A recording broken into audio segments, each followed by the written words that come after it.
I'm Tom Barbalet, and I'm here to talk about Noble Ape and also some of the stuff that's going on with Biota.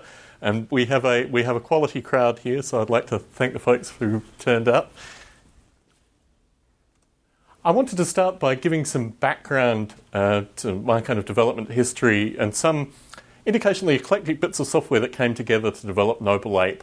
I'll talk a little bit about the fantasy games in 1984, but I have a background in terms of writing landscape visualization. This is vector landscapes, line-based landscapes, and in particular natural landscapes with water, trees, and all built up from lines initially.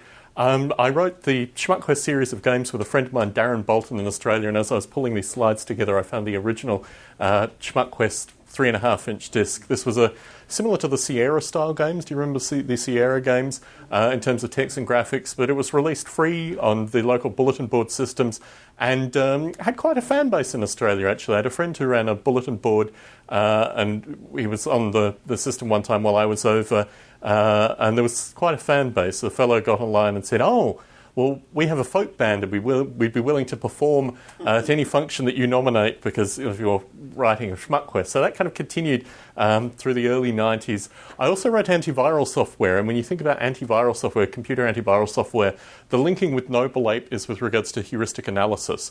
So taking the ideas, I was dealing with polymorphic viruses, these kind of early emergent viruses in 92, 93 timeframe. And heuristic analysis really led into the agar and petri dish simulations in terms of means of seeing viral growth over networks, the kind of problems that occurred in terms of detection. I also developed some compilers, polymorphic compilers, specific compilers. Later on, 2001, I wrote a C compiler for Ericsson, which was one of the few overlaps between my after-hours development and the stuff that I did back in this time period. And then in 96, and I was 19 in 96, so you can do the math, Noble Ape was developed, and this really brought together a lot of the ideas. But I wanted to talk a little bit about fantasy games and the kind of background of writing your own fantasy games from the early 80s. This really was stuff that obviously had been developed and discussed on higher level computers, but this came out in a kind of pamphlet booklet. I think it was about 64 pages. I didn't actually own this until 2005. This copy, the copy that inspired me back in the mid 80s, I borrowed from a friend. But something really interesting here: C64, VIC-20, BBC Spectrum, Spectrum, BBC microcomputer, wide variety of different micro computers that were all detailed in this book. But the background to that was really strong narrative. So this idea of creating fantasy environments that had a very strong narrative, the idea that you were creating a sustainable simulation space that contained game dynamics, really created a simulated world, and also included some graphics component. And the interesting thing about this in terms of talking about generations of artificial life developers, the artificial life developers of my generation, people like Dave Kerr, for example, in Canada, we all grew up with these kind of books.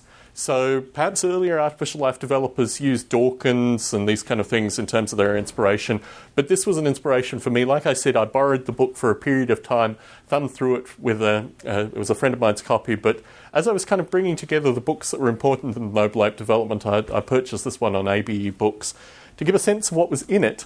It contained basically a description of fantasy characters and creating a simulated dungeon environment.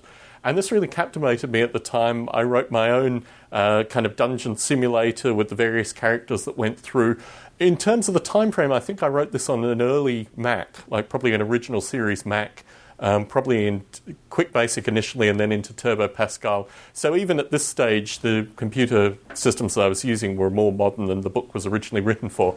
But just the idea of having a kind of rich simulated environment that a player character wandered through. And in terms of coding discipline, this is actually taken out of the book here in BASIC, obviously, but these various stars and other things related to specific platforms, I want to call them, but microcomputers specifically. So this stuff was associated with perhaps the VIC-20, and this was associated with the Commodore 64. I didn't own a computer at home until I was about 15, 16. My coding was all done in these kind of books written out in longhand that I would take into the local university and program. And in terms of the whole multi-platform nature of Noble Ape, this was really critical early on. I didn't know whether I'd be sitting in front of a Mac or a DOS computer or some kind of mainframe system. So basically I would write these code books, and unfortunately these code books don't persist, so I'm using an example here from the Write Your Own Fantasy Programs, but very much in this line. In fact, when I was about 14, 15, I took a bus trip with the school into Central Australia, and I wrote a code book for drawing the various landscapes that I saw, just in code.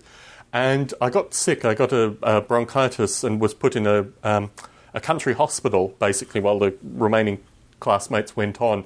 And I sent the code book back to a friend of mine in Canberra, Australia, who coded in the code that I had written together with his father.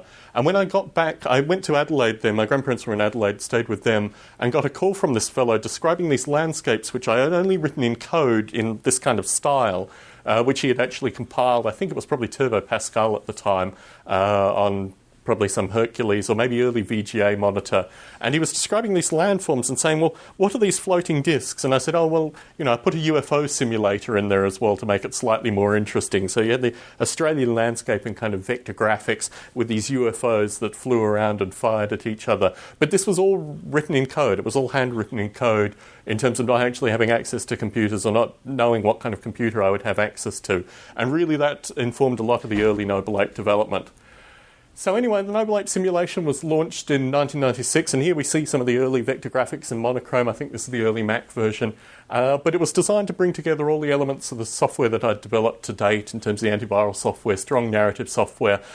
I basically had a lot of the stuff lying around, like the landscapes, and we'll get into the cognitive simulation a bit. So I had all these various components lying around, but in Malaysia in particular, I was really struck by the ape populations, the monkey populations, the orangutans, and their life in proximity to the human populations, and kind of anthropomorphic divide, lots of issues associated with that. So I launched the simulation in Malaysia. It looked very similar to this. And then I returned to Australia and started writing the original manuals, which I wrote over a kind of 4-month period that outlined the philosophy and the background to the Noble Ape development, some of the stuff that I wanted to do with the cognitive simulation, abstract desires of the Noble Apes, and these kind of things to try and set the stage both in terms of the philosophy and the biology that was in the Noble Ape simulation. So when you think of the Noble Ape simulation, and this again is another early graphics, it really is a collection of simulations. There is a landscape simulation, weather simulation, the cognitive simulation, which is the way the Noble Apes as intelligent agents in a simulated environment walk over the landscape, and a biological simulation. There's also ApeScript as well. We'll talk about ApeScript in a little bit. But the early landscape simulation was actually Fourier transforms. These are just interlocking sine waves that created the underlying environment. This is obviously a contour map with water, small number of islands and a small collection of noble apes. And you can see elements that persist to this day, like that's a female noble ape and the weather. And the other elements basically have continued on through the simulation. So the history of the landscape simulation originally was with the interlocking sine waves, but then I wanted to create a far richer environment. And here's, I only have monochrome versions of this that persist to this day. I think I passed a version of this to you, Jeffrey, for your sphere glider programming. But what we have here is an underlying, this again is the same kind of contour map that you saw previously. There was a full colour version that I demoed for the ID software guy, John Romero, actually, through one of Wozniak's startups. So there was a full-colour version, but I only have the monochrome version. So what we have here is water, underlying contour maps, and more importantly, like a weather simulation that goes around the outside. So I took the circa 2000 weather and planet Noble Ape landscape generation, which is what's used in the Noble Ape simulation currently. But it's basically, the landscape is a 2D binary division which refines. It starts with very high points and kind of 2x2 blocky, and then refines into smaller sections with a 45-degree rotation for every other level. So it progressively rotates back, and refines with rounding over the entire landscape. I think the future of the landscapes, obviously they have to get bigger, and certainly my anticipation is within the next couple of months. The landscape's currently at 256 by 256, and it will move to probably 1024 initially, and then also the potential for distributed landscapes. So we'll get into more on that later on, but the idea of actually having multiple landscapes on multiple different machines all being rendered and all kind of intercommunicating is coming up in the near future. So the weather simulation, again, there was a link between the weather simulation and the cognitive simulation initially, but taking from this Planet Noble Ape development, the idea of the weather simulation is that you almost have like a glass ceiling and then you have the landscape going underneath, and it's the pressurized water vapor in air moving through the landscape. So at points of high pressure, basically you have cloud formations in the water air mixture, and then at even higher pressure you have rainfall. And currently, because of the processing involved, this is done at half the resolution of the landscape, but I anticipate basically moving that to the full landscape. And another interesting... so I've covered that. So how realistic is the weather? It's realistic enough. The issue here, these are the slides that I have for Intel that I've removed here, in fact, going through the actual math. But there's a scalar slip coefficient that represents some of the 2D calculus elements, which was done to optimize, and there's a kind of counter slip which is calculated in real time for the pressure. So in terms of actually creating a relatively realistic weather map, it's pretty good, but we'll talk a little bit about the future developments of the weather. So as I mentioned, moving to the resolution of the landscape, obviously being much larger. An addition that Bob Mottram did, which I may have been on the previous slide, maybe in the slide, was an addition of wind. He added both wind and tides into the current simulation. So the Noble Ape side, when the Noble Apes have size, there'll be a wind chill factor associated with the wind, and they'll move into the vegetation for shelter. I'm also... With the tides, does that imply that you have a moon? The current tides does. My interest in the future is actually creating, just through the pressure differential, tides from that.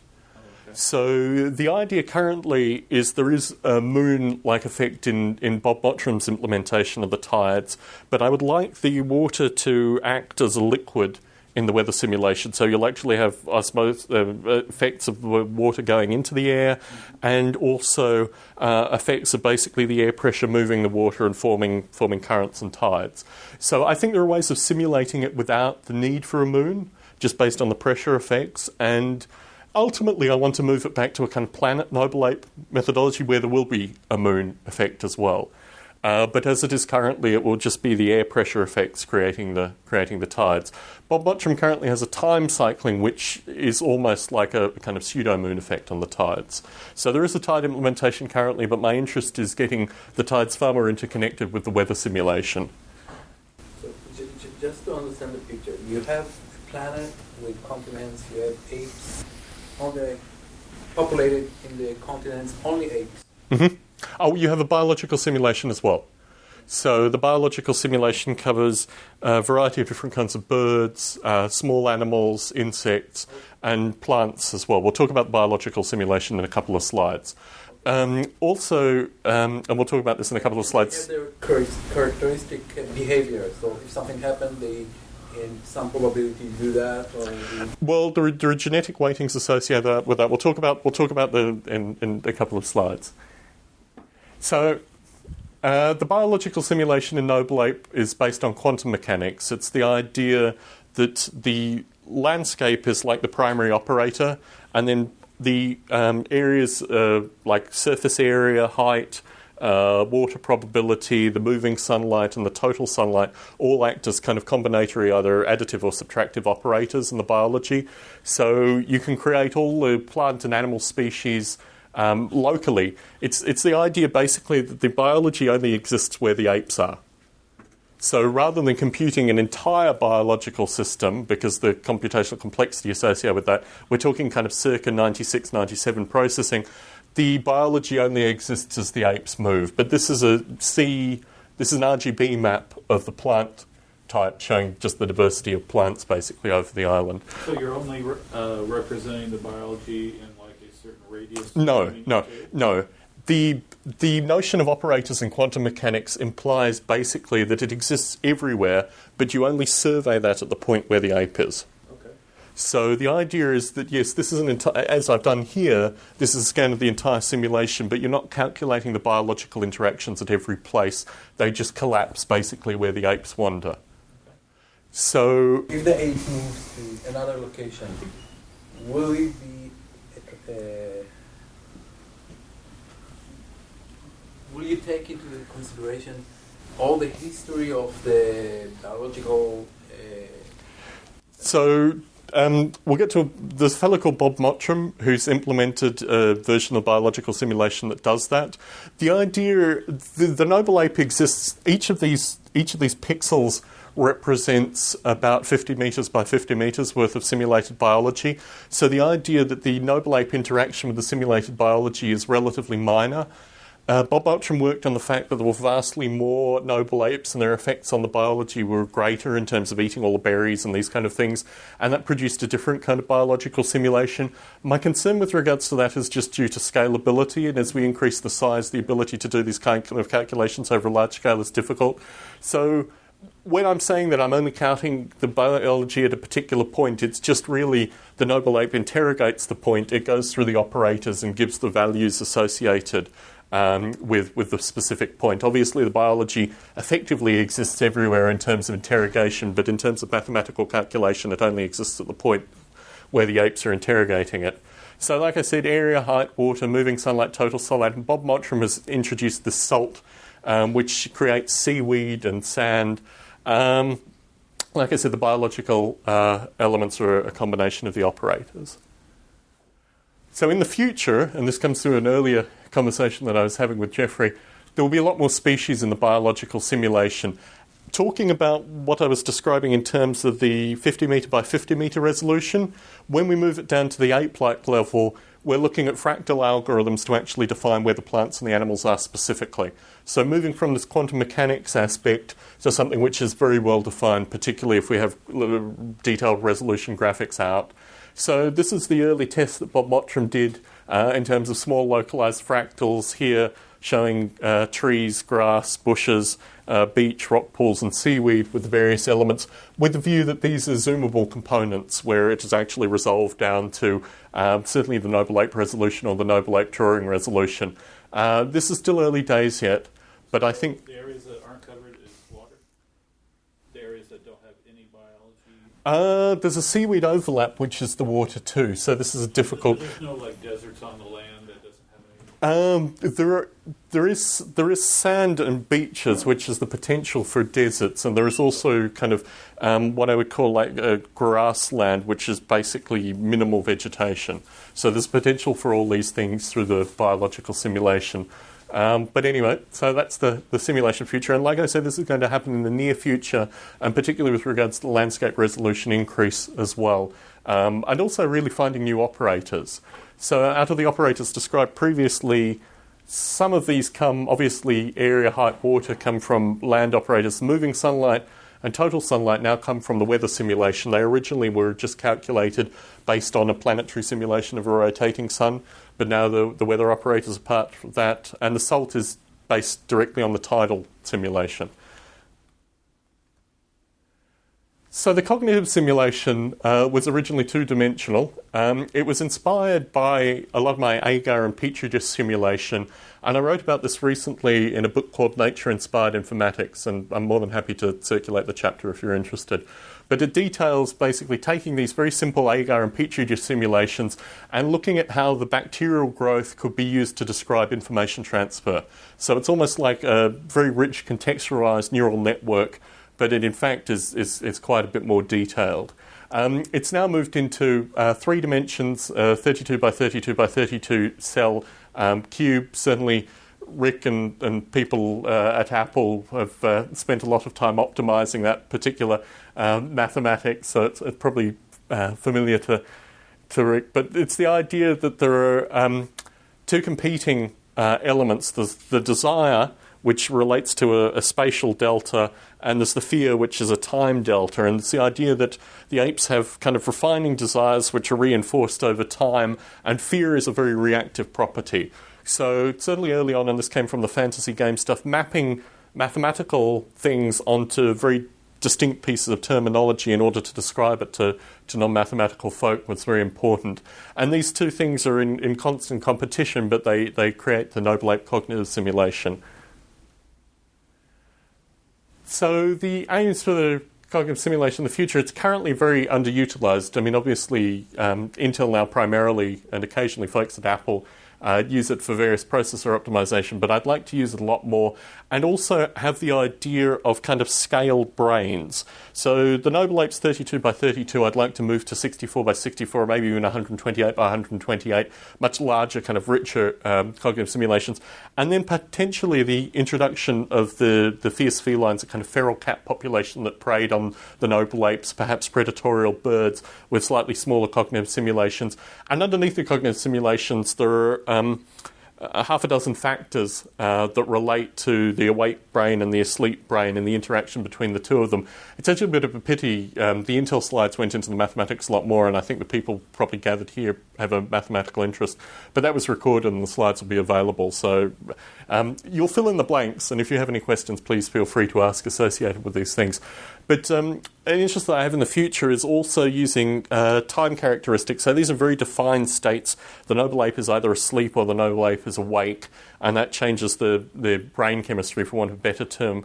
But also I wanted to add things like anger, various biological elements, perhaps protective elements into the cognitive simulation, and also have a diversity. The Noble Apes, as they're born, are very much hardwired with the two awake and asleep interface in the cognitive simulation, and I'd like to have kind of more transition and probably a broader spread. In fact, it's an interesting use of the Noble Ape genome as well to get the kind of cognitive simulation tuned for various apes. So I think the future for the cognitive simulation is pretty good in terms of these directions. The other thing is through ApeScript, and there isn't a slide on this, you can actually write your own cognitive simulation for Noble Ape. So for example, Larry Yeager's Polyworld, I've taken the sea monkeys from Larry Yeager's Polyworld, put it into Noble Ape, replaced the Noble Ape cognitive simulation with the Polyworld cognitive simulation. Pedro Ferreira, who contributed a lot to the Noble Ape simulation probably 3 to 5 years ago, who works at CERN, wrote his own cognitive simulation and put it in there. I've had interest from other academics in terms of developing a cognitive simulation, and ApeScript is the language of choice for developing the you kind of roll your own cognitive simulation. We'll talk a little bit about ApeScript in a minute. Quick question. Mm-hmm. I assume that these cognitive simulations, each ape is represented as an agent, Mm-hmm. and not only is capable of having, various states, sleep, awake, perhaps emotions. So to describe sleep and awake, this is the difficulty. If you've run the cognitive simulation, you get a sense that sleep and awake tunes the aspects of the simulation. It's not like a state at all. It's basically the algorithms that are applied react differently in the awake state and the asleep state. So what you see in terms of the patterns, in terms of the sensors and actuators in the awake state are very different from the asleep state. In fact, they're half-rendered in the asleep state. So there's a persistence in the sleep state and also a lower-level interaction to simulate that. But anyway, continue. But I take it they are learning algorithms? They actually learn as they go? They're reinforcing algorithms. They're not traditional learning algorithms. Okay. So that's where it breaks down in terms of neural networks theory. It's more a reinforcing algorithm than a traditional learning algorithm. And the interaction of fear is really a counter-learning algorithm as well. Fear is very, very reactive, and it's designed to almost simulate the kind of shock jolt element, and the fact that really groups of, primates, but really a wide variety of different kinds of animals have a very strange kind of relationship with the external world in terms of fear and reaction to fear. So it was very much based on that kind of reactivity component with some element of nurturing as well. So if they feel safe, the reactions can still trigger fear, and there are combining factors in this. Is there any random factors? Certainly. You say like there's 100 apes, there'll be a certain random difference? Not in that case, and this is what I'm talking about with regards to the future. The brain chemistry element, I think, could work into the genome in a very interesting way, but we'll talk about that in a couple of slides. Not currently in that way, but there is a kind of noise element within the cognitive simulation which simulates the distinctions between. So multiple apes observing the same thing can have a different reaction to it, basically. So is any information from the cognitive capabilities of an individual ape passed on when it reproduces and has a child? So this will come through the genome. It's not currently. It's something that I'd like to do with regards to growing the cognitive simulation, and certainly from the stuff that Dick Gordon has talked about. For example, if you've heard Dick Gordon talk about the evolution of embryos and these kind of things, I think there's a lot of potential really growing the cognitive simulation from a small space into a larger space, and how that actually maps on to kind of expanding identity and desires. So yeah, there's certainly room for that in the future. It's being thought about currently. You've got to appreciate the process. The impact of processes is really great with regards to this. So when I first started developing Noble Ape, it was a two-dimensional cognitive simulation, very, very basic. The ability to do it in 3 dimensions, obviously the stuff that was done at Apple and Intel in terms of the SSE optimizations, these kind of things, really, we're now in an ideal place to do this kind of manipulation, but we were still pretty heavily processor locked even 6-7 years ago. Sure. So, it's all moving in that direction. So I wanted to just give a brief slide with regards to how I actually maintain Noble Ape as a small-scale after-hours open-source project, and certainly in terms of discussions with the community, and I've had this talk with Jeffrey tonight on a number of levels. It's a different kind of relationship than you would have in a standard day job or maybe commercial software development or really even large-scale open-source software development. In terms of the fact that you really are talking about long-term project planning, things happen, but they don't happen as quickly as you may necessarily want them. There's continuous bug fixing, both in terms of submitted bugs and bugs that you discover. And the thing that I found with Noble Ape is there are, if you call the iPad and the Mac version 2 different platforms, there are now 4 platforms that are supported on Noble Ape. Windows, Mac Cocoa, Linux, and iPad. There will be an iPhone 4 version coming soon. There's discussion associated with an Android version. I've always had an interest, going back to the original codebook discussion, in terms of releasing it on as many platforms as possible. And in terms of actually designing this, and this again was a slide that was shown at Intel, but I actually pulled off this one, it really is about having a very thin platform layer and trying to do the most nutritious development under that. So ongoing platform maintenance, which is pretty well a constant thing. Certainly... the way Apple has changed its APIs in the past, 4 or 5 years, even prior to then. I think the real reason that Apple picked up Noble Ape was because I had a functioning Carbon implementation, and at the time there were a lot of open source developers that were still catching up. So really ongoing platform maintenance, and this has to be underscored. And also, it's an open environment. I do a lot of podcasts with Biota. I have the Noble Ape podcast as well, constantly putting out information, constantly fielding queries. It's in no way a walled garden. It's something that is completely open and really for continuous discussion. I was at Apple today, actually, and the feedback I got from Apple was, all these things are wonderful, but we also need a kind of academic-style blog where you publish updates on a regular basis that we can then parse in text form too. So, like I say, this is an expanding thing. And really the exciting thing, and this comes from Rick and the team at Apple, the folks at Intel, but also from individuals, you occasionally get really amazing contributions. And I wanted to talk about this with regards to Bob Mottram in particular, because in the past month he has completely ripped apart aspects of the Noble Ape simulation and put it back together in his own design. And really it's fantastic because it's kind of moved my own thinking. And the Apple folk, the Intel folk, people previously, Riddle Pentapalli and Pedro Ferreira, who's at CERN, these are all people that have come in and moved ideas in Noble Ape. Jeffrey's moved ideas in Noble Ape as well in terms of just having an interactive community. But Bob has contributed source code, which is where it really comes from. So Bob is very well known in the robotics community, both in the professional and hobbyist robotics community. He has a good interlinking with robotic vision. So if you've seen some of his stuff on Facebook and YouTube, which he's really passed in, kind of linked the professional and hobbyist robotics community in terms of interactive and open source vision algorithms for robots. And he's based in North Yorkshire in the UK. And Bob has been... There's a good overlap, and it's not just the hard artificial life aspect of the robotics community, but there's a good overlap with the robotics community and the artificial life community. And Bob's certainly interested in artificial life as well. So his contributions, and I think there are 5 or 6 slides associated with this. The first thing we added was the naming conventions associated with the noble apes. Previously, I did have some naming conventions.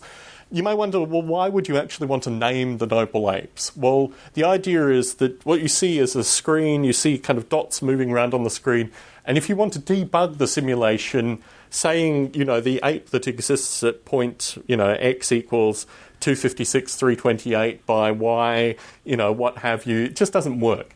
So the idea was to give names to the noble apes. There are 256 male names, 256 female names, and then 64 different surnames which are conjoined into kind of double-barrel surnames. And that has had a number of interesting side effects that we'll talk about in a minute. The other thing that he added was grooming and parasites. And obviously, these are primates. They have social interactions. Previously, the social interactions were done through very simple kind of language communication and also some kind of familial knowledge, but relatively minor. And Bob added grooming and parasites specifically. The parasites start off at random, but they grow. Obviously, the more parasites, the more they spread. There's transmissions between apes when they move past each other. But what came out of the grooming was this idea of honour. Really, I guess, putting the nobility back in the apes. And that creates an ascribed social status that the apes have, which they can get through 2 ways, either through grooming or by fighting. And the fighting typically exists between males of different families. Here, the idea of families with the double-barreled surnames. So you have all these strange interactions associated with honour, and we'll go on a little bit to talk about Bob's changes. So in addition to this, there are preferences for particular appearances so that the apes avoid similarly named other apes in terms of families. But the linking too is with regards to the expanded genome. So really this will probably be represented in a variety of things. So you'll have particular families that will have particular fur characteristics. There'll be larger apes. They will have particular fondnesses for various kinds of food and these kind of things. So the familial groups map very heavily into the genome. He also added a gestation period for kind of conceiving noble apes, the whole notion of parenting, the mother carries the child or the child follows the mother for a period of time. And this was relatively easy to add to the noble ape simulation. I mean, really what I wanted to do with noble ape was make it a palette for people like Bob to come along and add these kind of features. But these are interesting features that have had some interesting kind of changes in the movement and the interaction. As I mentioned, he's also added a rich genome. When I started developing Noble Ape, I was more interested in it being a kind of social simulation and actually exploring the kind of cognitive interactions and the way societies develop just with the cognitive interactions and also some indication of the land area and some kind of minor tribalism, but not really a heavy genetic simulation. But Bob has taken that and working with me, he's rewritten aspects of it. So there is now a very strong genome. And here's just a selection of some of the things that have been added in the genome in terms of controlling the rate of growth, status preference, obviously, whether they like more honourable or less honourable apes, pigmentation in the fur and pigmentation preference, various characteristics associated with grooming, aggression, speed, the kind of stagger aspects of the apes, which I guess will change to aspects of body size, their ability to climb hills, how they get energy from the various things they consume, vegetables, fruits, meats, and also their latent energy use. And this isn't all positive. There are actually a combination of factors within the genome that affect each of these, and that is something which is still relatively easily programmable in terms of experimenting with different interactions in the genome. So this is still relatively early days, but through some of the other stuff I'll show some interesting results. The big thing for me, and certainly the thing that has been a pretty heavily requested feature over the past 2 years, is the Noble Ape web server. And this is really translating the idea of Noble Ape as being a graphical interface where you run a simulation as an application and you have the graphics come up and the interaction, with really this thing being run on a web server, a Debian web server currently. And having a wide variety of interactions with the web server. So obviously there's kind of BBC-style graphics, weather reporting, the wind is mapped through there as well. One of the things Bob added early on was Twitter reporting. So the hashtag Noble Ape will give you all the simulated Noble Apes and their various tweets into... So here's an example of the kind of double-barreled naming conventions as well. And some of the early, what I'm going to call the narrative engine, we'll talk a little bit more about that, but just talking about what's going on in the simulation being tweeted out. And really, this is a feature which has been asked for about 2 years now by a wide variety of people, because if we take the responsibility of the simulation and put it on a web server, the responsibility with regards to the graphics rendering can be farmed out. So, for example, there's a technology called OpenSim, which is like an open source Second Life server, and the ability to have an interface where the Noble Ape web server farms out all the graphics to the Second Life client, for example. And that's where really you get the fractal resolution coming into play with the biological simulation in particular, so you can actually have specific grasses and specific birds and insects and these kind of things actually being mapped into a Second Life client environment. Depending on having the apes actually display as looking like apes, and having some of the fur pigment characteristics. Exactly. So this takes the responsibility, note the future aspect to this, but this takes the responsibility of a lot of the graphics outside the existing simulation, and I think it creates a very interesting dynamic. So there's also obviously the potential for a kind of web browser interface. If you're not going to use the Second Life client, there's a potential to use a traditional web browser interface into that. Certainly within the Biota podcasts, we've had some discussion with what's called, I guess, the genetic phenotype, or Biota Eve is another term that we've used for a kind of XML phenotype output from various simulations. So this could be used as a means of kind of getting the web browser interface started too. And the thing that has been asked for outside the artificial life community is for additive game content. So the idea that you'll have a Noble Ape web server running and you'll have some kind of third-party game that needs large-scale weather simulation, biological simulation, or potentially even interactions with Noble Apes kind of going on there. So all this comes through the web server, and really Bob is the main developer. He's submitted a wide variety of source code that he holds copyright on, which I'm perfectly happy with, because I think this is a direction which is going to take Noble Ape out of the kind of closed simulation environment and actually provide a wide variety of users. So I think this is quite an exciting direction, and certainly my conversations at Apple today echoed that too. Another thing he's working on is this idea of the social graph. And everything that he's developed, he's forwarded me a series of articles. This one, I think, came from the BBC, that in primate populations, they still have this idea of the social graph, which really comes from Facebook, the idea of friendship group. But the thing that interests me, and we'll talk a bit about the narrative engine in a minute, is this idea that you have a social graph which extends in time. So you'll have apes that die that still persist in the social graph that future apes will be able to tell stories about, and also they become almost like mythological figures, but they exist in the social graph. And obviously it's to do with friendships and disputes and pair bonding. So it's a kind of meta-simulation that's running in parallel to the Noble Ape simulation in order to construct this social graph skeleton. And the potential for creating social behaviours and making things more sophisticated is obviously a no-brainer through this kind of meta-simulation. Similarly, jealousy and tribalism that are actually emerging explicitly and can be tracked through this kind of interface. And also goal-oriented actions in terms of personal interactions and long-term histories and these kind of things. Trivially moving towards friends and away from enemies, seeking out specific mates.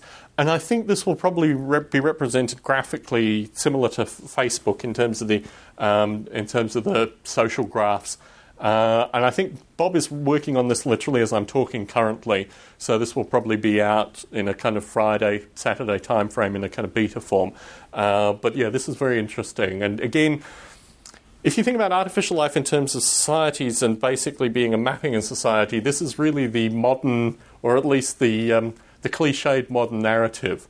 And to create an artificial life simulation from very basic aims that is then mapping into something which is a very kind of contemporary discussion piece, particularly with social sciences, I think is very interesting. So the future development, this idea of the narrative engine. And the narrative engine is something which has basically been percolating through the artificial life community, but probably squashed by our own specific biases.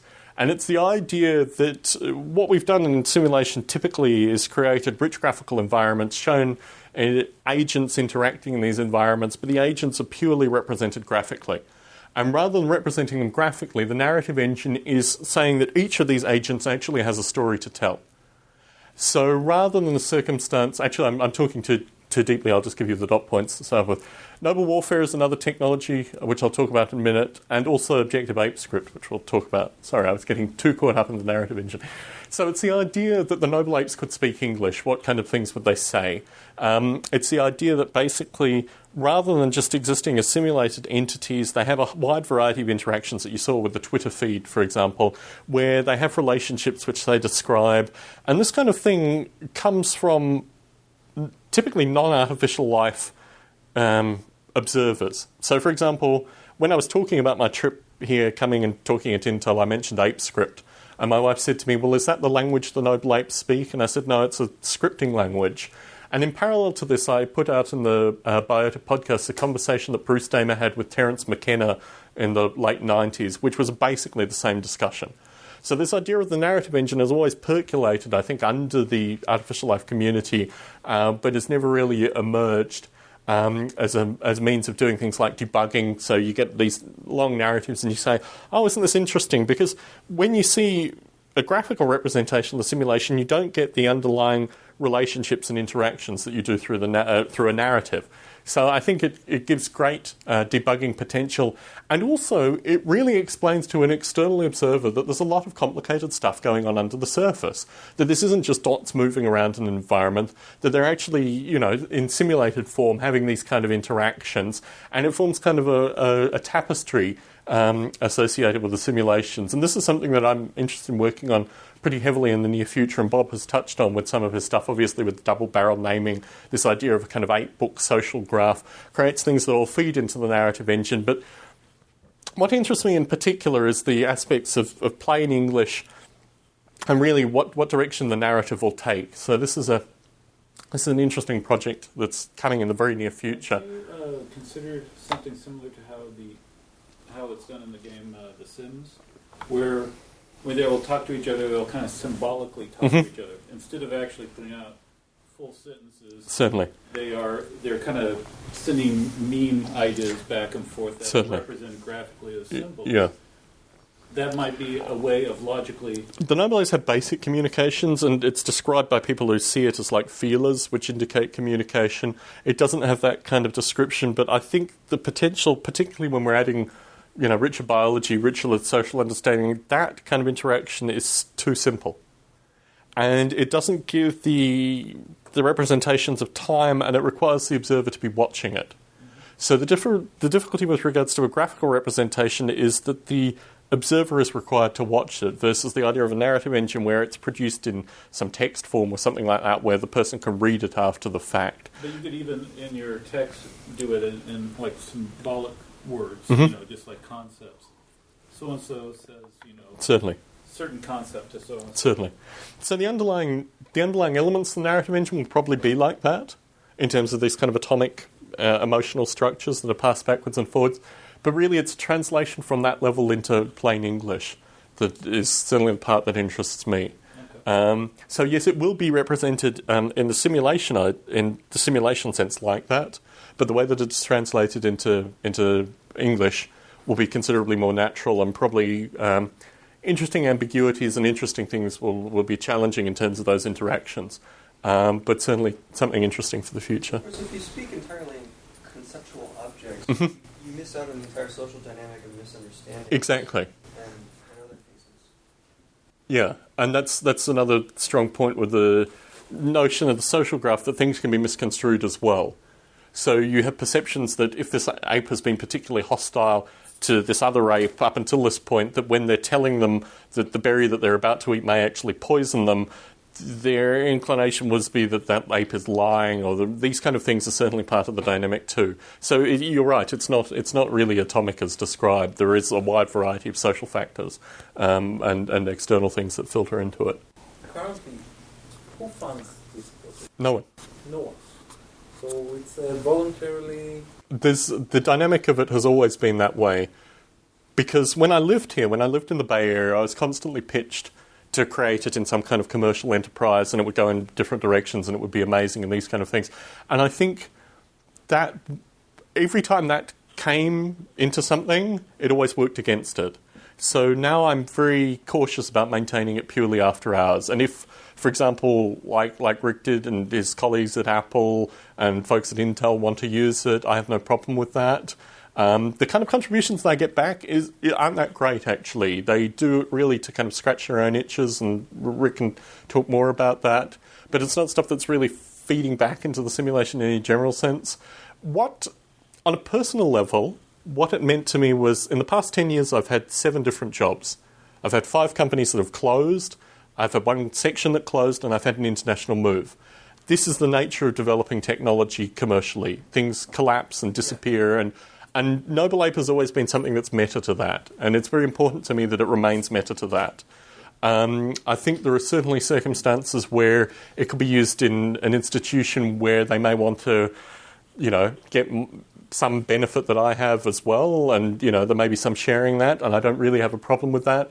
But the way that it's been maintained currently has always been, and I think this is the history of a lot of the artificial life community. I mean, Jeffrey can talk about experiences with regards to commercializing aspects of artificial life and backlash from that and all this kind of stuff. There's been a long history associated with this, and I'm happy with the way things are currently. I mean, obviously it's not stopping any part of this development, and keeping it after hours and keeping it in the way that it has actually sustained it probably longer than if it was. How many people are currently contributing to this? It's difficult to say. It's one of the reasons that I'm here, to kind of meet people who are currently.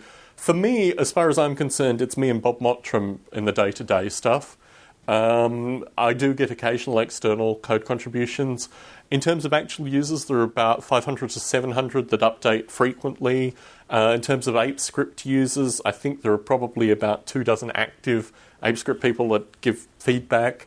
It's very difficult to track actual numbers because once it's released, these things have tails. They're not just downloading from me, they're downloading from other sites. Also through things like Freshmeat and through the fact that the source code's maintained on SourceForge, it's very difficult to track real user numbers. But I do get the sense with every release, and this was something that was going on in the open source artificial life community as well, people were wondering whether the numbers were actually progressively decreasing. That basically you do release, you'd start with big numbers and they'd eventually drop down to nothing. I haven't found that with Noble Ape. There have been ebbs and flows, but my feeling is if I do a release maybe every 6 months, I get more numbers than if I do a release every 2 months. But the features that Bob Mottram's putting in currently, I will generate a press release basically for the next release and say this is a completely different simulation. It has all this. Have at it. Artificial life, announce, other channels. And my feeling is for those kind of things, obviously, I get large numbers. Have you tried to look for some sort of academic funding? I've had academics who've said to me that is the way to go, and my experience with that is that I'm not an academic. I'm not a paid academic. So I'm interested in developing Noble Ape as I do after hours. If I get anything else, so much the better. But my experiences with those people have typically been that they have gotten small amounts of funding for their own research. They've had uses with Noble Ape, but it's not something where I see the money associated with that or even the equipment. My relationship, for example, my relationship with Apple, I got a nominal discount on a computer one time in the past 7 years. Really, the early Noble Ape development, I did get a grant from the Australian Film Commission, and that was very useful for buying equipment, but it didn't contribute anything financially to me. It was just equipment that was devalued, basically. I'd like to see users who are doing this kind of stuff, but most of the users who use Noble Ape in the academic sphere are already funded, and they're not getting funding and an adjunct, basically, with Noble Ape. But, if there are people out there...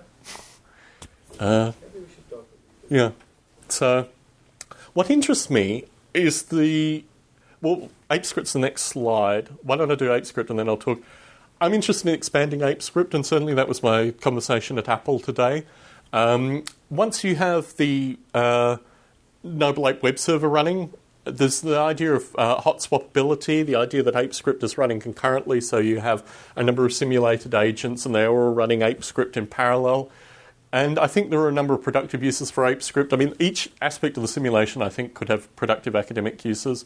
But ApeScript in particular with regards to AI, intelligent agents, and also the ability to run it kind of concurrently, I think has a number of productive uses, and certainly that was part of the discussion at Apple today. I've gotten some developer feedback. As I mentioned, Pedro Ferreira wrote a cognitive simulation using ApeScript, and he gave me a lot of feedback, a lot of which has gone back into ApeScript. So there is a need for a rework, which I'm titling currently Objective ApeScript, although it may be called Concurrent ApeScript, and also translate ApeScript into a more formal object-oriented programming-centric format. The way it is currently is like a single simulation cycle associated with the being, with other associated functions coming from that. It's a very simple language, very small memory footprint. Currently, the idea of running it concurrently is pretty straightforward. But certainly, for example, Breve, John Klein's artificial life simulation, moved into Python. He originally had his own Steve language, and he moved it to Python. And also people have talked to me about using Lua, which is very heavily used in game development, as being two possibilities for scripting. For now, I'm going to stick with ApeScript. I think it's ideally suited for what it does in the Noble Ape simulation, and also for folks who want to do intelligent agent modeling and this kind of simulation with regards to single cycle simulation or potential division or other interactions. I think ApeScript could be very useful. So anyway, that's the slide associated with ApeScript. I'll step back to Noble Warfare, which was another aspect of the simulation which came from the game development community. Obviously, I mean, you know, in the company of Jeffrey Ventrella, I don't want to talk too much about the linking between artificial life and game development. But the feedback that I received early on was that there were a number of underlying components that would work very well in a real-time tactical engine. So this was taking aspects of the Noble Ape simulation and developing basically kind of pitched combat simulation. Really, this came towards the end of my time. When I was in the UK, I lived literally looking over a battlefield, a kind of Bronze Age battlefield, and just a lot of sense of the effect that warfare and early style combat, with the notion that the apes would become potentially more nationalistic or could have these kind of disputes, really led to the early development of Noble Warfare. And looking back, there are no open source real-time tactical engines, so the ability to develop these kind of engines for historical periods and things also filters back into, I guess, aspects of the social sciences, military strategy, these kind of things, but really taking something which is quite abstract and using the Noble Ape simulation for that. And I think there'll be ApeScript moving into Noble Warfare in the near future as well. So this slide was intentionally left relatively blank because I've obviously had meetings with Apple and Intel over the past couple of days. I don't think... Were you at WWDC 2003, Rick? Before your time? So... okay. This was the first display of Noble Ape that Apple did at WWDC 2003. I was in the UK at the time. I couldn't attend. It was quite an emotional experience, mainly because it was a conference that I couldn't pay for the flights or for the attendance of, but also just to see it demonstrated by Sanjay Patel and Nathan Slingerland at the time was a very strong kind of emotional experience. And it was released with the Chud Toolkit.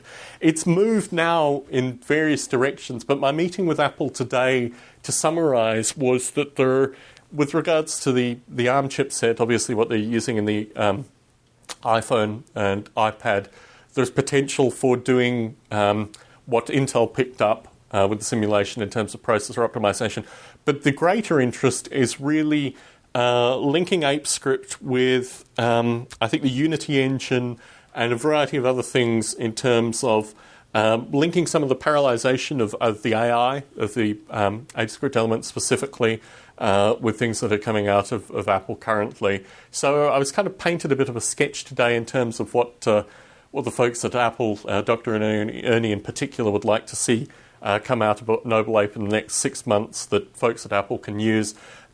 What has happened with the Chud Toolkit, it's kind of moved in different directions, and really I'm not sure going into the future. The iPad version I thought would have some use by the folks at Apple, but really it's going to be the iPad plus something in order to have kind of continued use with Apple. And the folks at Intel looks like they'll be using Noble Ape into the foreseeable future, both with regards to the Apple interaction and some other stuff which is coming through probably the mobile space, which is looking very interesting, and they'll use Noble Ape for the optimizations there.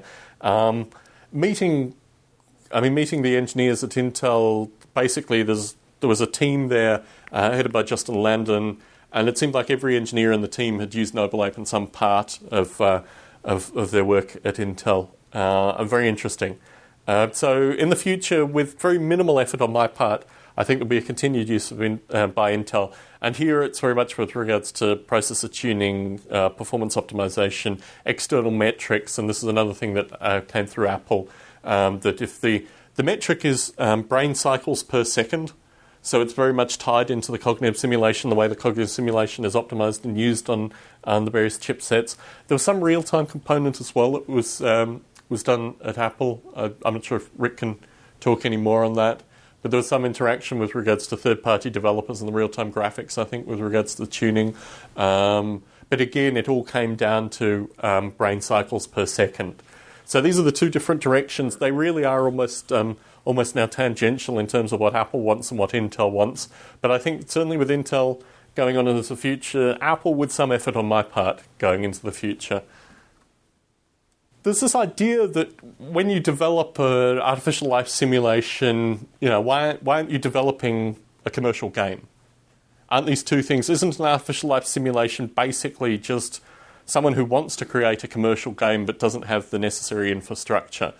And I think there is really a distinction between, like, for example, a novel and a movie. Now, a commercial game is currently very much developed in the Hollywood model. They have Hollywood-style budgets. They create these things based on very well-defined time frames, and it's designed very much in the Hollywood structure. And I think really what we do with artificial life developments is almost like a self-published novel or like a blog, basically. But it's a completely different dynamic. And no one ever says to an author, if only your book was a movie. And I think the same thing happens with artificial life developers, that there's always this compare and contrast. But if you actually frame it in completely different perspectives, it seems relatively ridiculous to say, if only your simulation was a commercial game. But I do think there's a relationship here. And I do think there's a relationship in terms of inspiration, in terms of general direction, and also the potential of taking artificial life simulations and really kind of tuning them to particular aspects of commercial game development. But I mean, with Jeffrey Ventrella in the room, it's very hard to really talk too much to this point because I'm here with a luminary. So yeah, but that's my perspective. And I'd like to see more of this. I'd like to see more formality in terms of moving novels into movies, in terms of moving artificial life simulations into commercial games, because I think there's good learning from both quarters. I mean, certainly what we've learned in terms of, long-term development and some of the experiences could really actually make a greater suite of commercial games. And obviously there were great hopes associated with Spore, and a kind of potential for further games that were more artificial life centric. And I think certainly with the web server, that idea of having the artificial life simulation as really additive content could be a way into that too. Well, if your noble apes are actually, if you're able to generate a narrative mm-hmm. from there, you could generate thousands of novels. Exactly. Yes. Just by picking out a couple of characters Certainly. that Yeah. interact with each other. Yeah. Novel. Yeah. I was thinking more graphic novels, actually. I think the potential there is probably you'd get greater readership if they were graphic novels, particularly with the sex and violence. I think there's aspects there that probably translate better. Sells, I hear. Yes.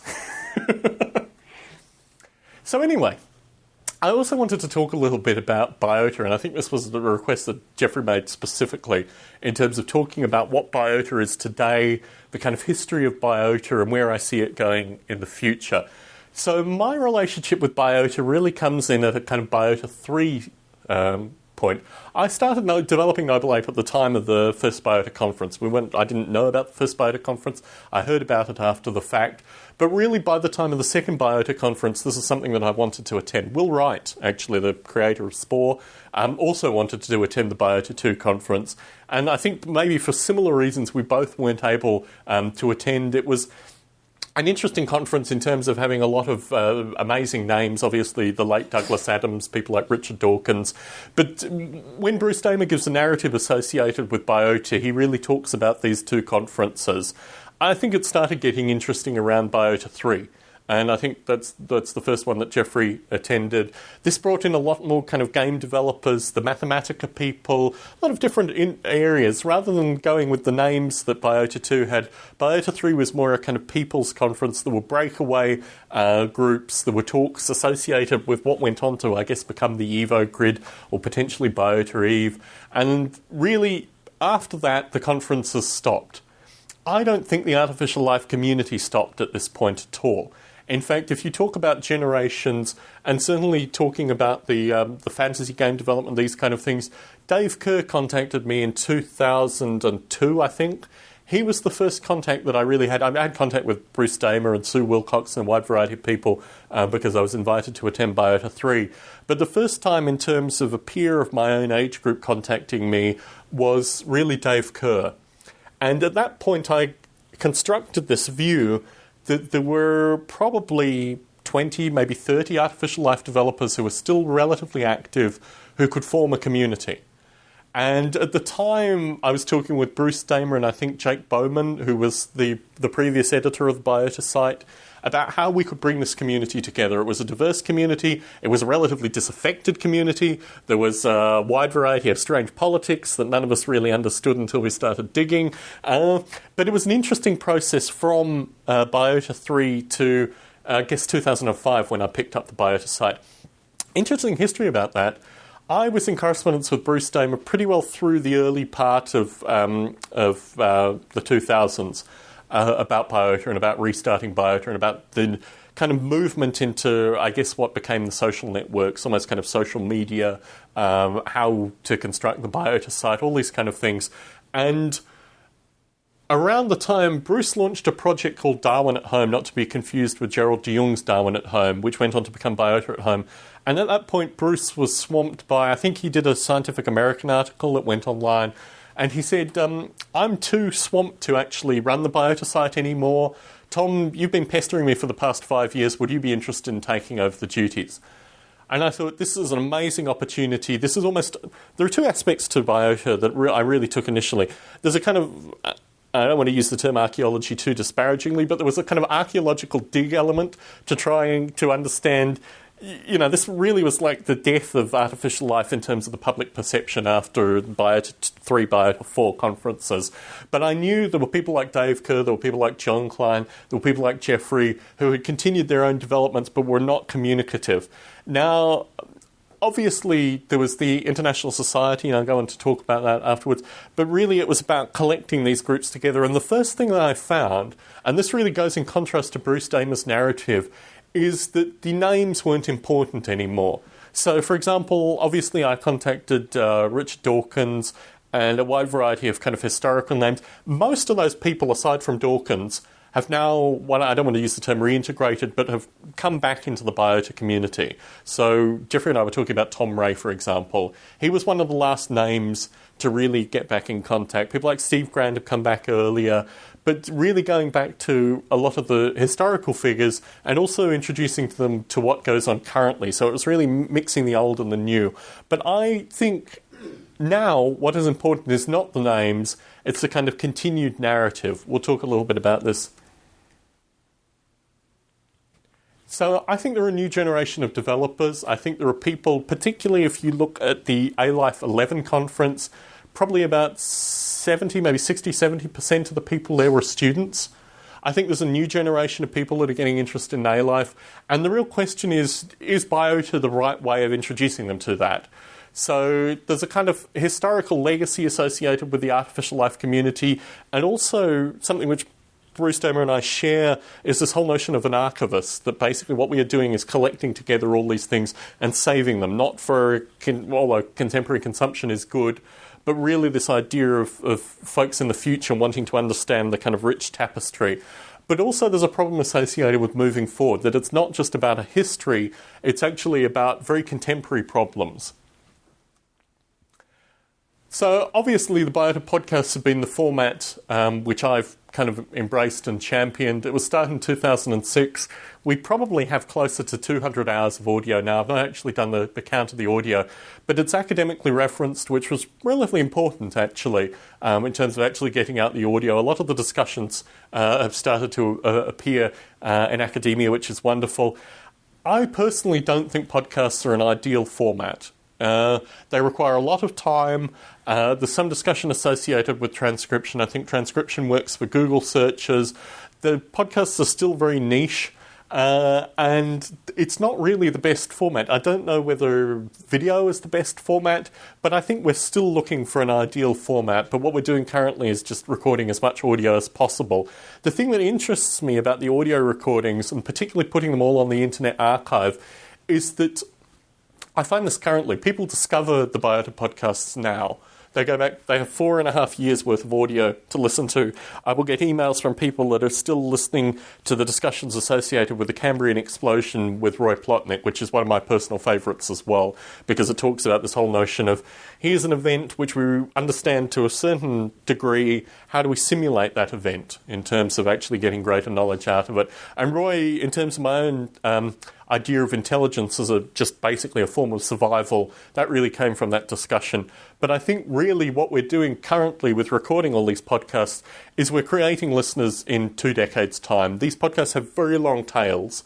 The idea is that progressively there will be more and more devices which will get people listening to podcasts, slower interaction. But what we're really doing is creating an audio archive that will probably be used and referenced well into the future. And my hope is that the Internet Archive will persist through that. The other thing that we're getting, and I have CDs to give to you all as well, is people are burning these things onto CDs. They're getting transmitted that way as well. The last A-Life conference, they were passed out in CD form. Got some feedback from that, but again, it's the podcast format not being ideal. So where will it go in the future? Well, I'd like to do more videos. I'd like to do more project analysis. There has been discussion in the past 6 months associated with creating almost like a community portal site, and unfortunately due to, in part, some of the stuff with Noble Ape that I've talked about and a variety of other things, I've not really been dragging my heels on that, but I've been exploring various platforms and the flaws associated with various platforms. I have a couple of artists in the UK that are very eager to design a Biota community portal. It will not be done under the name Biota. Bruce Damer was very clear that he wanted Biota to continue in this very much this kind of historical legacy side of things. So it'll be a new portal under a new name with new skinning, new ideas, and really leading more towards new developers. But I mean, for folks who've heard my conversation with Gerald Jung specifically on this, that's basically where it's at. But finding the right kind of portal and the right kind of interaction is the ongoing project with that. So, for the future of what is going on here, this thing that we're all really a part of, and certainly my work with Biota, is in terms of creating an artificial life community focus that isn't just about the historical legacy, but is really about moving this thing into the future. And obviously, you've heard the recorded conversation. Maybe you've heard the recorded conversations that I've had with Mark Badeau about the role of the International Society as well, because obviously you've always had the International Society and you've had Biota. They've been two quite distinct things. The International Society has always been probably more heavily involved with academia, not so much with industry, and certainly not so much with hobbyists. Biota is more a kind of some academic, some industry, heavy hobbyist currently, and all this needs to change. I don't think the International Society has some interest in terms of moving outside academia, but it's not going to have the similar kind of dynamic as Biota has. I have never attended an A-Life conference, and I've never attended any other artificial life conference, and my sense is that a majority of the community that Biota serves is in a similar boat. I think the notion of conferences, in particular, I mean, coming to the Bay Area here has been outside the boundaries of my own financing. So I think even general movement now is incredibly costly for individuals, and particularly the kind of people who are either thinking about developing artificial life or developing interesting projects. It's not really a community outside academia that does a lot of flying. And I think that's interesting with regards to the podcast in particular, is that you give an ability, and we had the 2 kids in Philadelphia kids, 19-year-old guys, one who used his real name and one who didn't a few Biota lives ago. So really I'm interested in finding these folks who wouldn't attend A-Life conferences but still have contributions into artificial life. I think really doing the audio recordings currently works very well. Finding recording times ideally suited for particular guests is part of the finesse, but that works out. There's this notion currently of the Artificial Life Winter, which certainly has been discussed through the Biota podcast. It's a pity Sharon Minsuk couldn't be here this evening, because certainly her feedback through the Biota podcast was the ones that dealt with surviving the winter. It's certainly my own position as well. Although I found a job relatively quickly, I lost my previous job last year and had to temporarily suspend the Biota podcast because of that. I think currently my perspective is that we've not really seen summer since probably the late 90s in the artificial life community in terms of the ability to actually have external funding sources or people actually working on artificial life as their day jobs. What you see now is basically an ever-growing hobbyist community that the International Society isn't part of, and certainly the folks who can't attend A-Life conferences. And what I'm trying to do with Biota currently is give a narrative associated with not necessarily bunkering down, but for example, as I talk about with Jeffrey, with self-publishing, academic submissions, getting chapters into books, working on your own projects more, doing things which basically strengthen the community without any kind of external cost, or things which will basically strengthen the community even through what's termed this winter period. And I think what this creates internally is an internal perception of vibrant community, but actually communicating that outside the artificial life community, I tried to distill in what I'm describing as the value problem. And the value problem specifically stated is, what is the value of artificial life for an external observer? How do we actually translate all this energy that we put in as individuals into artificial life into something which is accessible to industry, to academia more directly, and certainly obviously the hobbyist community as well. My sense of the value problem is that artificial life is fundamentally about complexity. What we do in these simulations is we find very rich, very complex environments, and we create a language associated with actually describing this complexity. So in my own writing, I write on vastly complex systems. There is no adequate philosophy associated with vastly complex systems currently. You have these ideas like the Singularity Institute and various kind of futurist ideas that don't really translate to actually understanding contemporary vastly complex systems. But I think artificial life developers have a very interesting insight into vastly complex systems, which actually translates to the philosophy of these systems. So certainly my limited answer to the value problem has been exploring the philosophy associated with vastly complex systems and writing on that. I think we also need to bring the discussion to us. Certainly with regards to modern journalism and the way that these things are framed, you will see press releases associated with external entities that basically the artificial life community has a lot to say about. So it's our responsibility to actively pester, get out there, talk to journalists, send emails, make points, email compare and contrast to articles, and be very active, certainly in the public sphere, in terms of the idea of re-educating people about the artificial life community. Historically, we had the likes of Dawkins, we had the likes of Douglas Adams, we had various names that were very well known in their particular areas who were also talking about the artificial life community as a kind of adjunct thing. It's now important as kind of individual artificial life developers that we bring the discussion to us. The two things that I think we can impact, I talked about this, is the need for a new rich philosophy, a kind of a physics and a metaphysics fundamentally, that we can describe, particularly in the social sciences, but I think also in the physical sciences, and this is the kind of interchange between the two, ways of looking at problems, approaching things where the simulations actually give feedback to the science. And I think this is what's very interesting currently, is that these two are almost interchangeable in terms of the analysis. But in terms of the rich mathematics, this really is a way of understanding vastly complex systems, which creates a shared language, which can almost link the natural sciences and the social sciences, because within these computer simulations, within these artificial life simulations, we don't have a prescribed resolution that exists in real-world systems. And this way, we can link things that could be existing in simulations of very small systems to things which clearly exist in very large systems as well. So I think these two things are interchangeable. Obviously, Stephen Guerin at Redfish has provided the most interesting discussion in the Biota to date associated with this. And this is an idea really of almost mapping agent interaction back into some kind of mathematical language, which really needs to, I think, probably happen in the next decade. Artificial life developers are really critical to this discussion. And this is very much in terms of a broader understanding. And really, when you look at Nick Bostrom, for example, who's my favourite nemesis in philosophy, as someone who writes about simulations and the kind of things that we do in the artificial life community in a very abstract sense. So it really is our responsibility as simulators to publish in both these areas, and not necessarily to pick fights, but certainly dissect what is coming out of these areas with regards to the knowledge that we have. So in terms of actually translating what we have into all these areas, I think time has been our ally and will continue to be our ally. And this is really...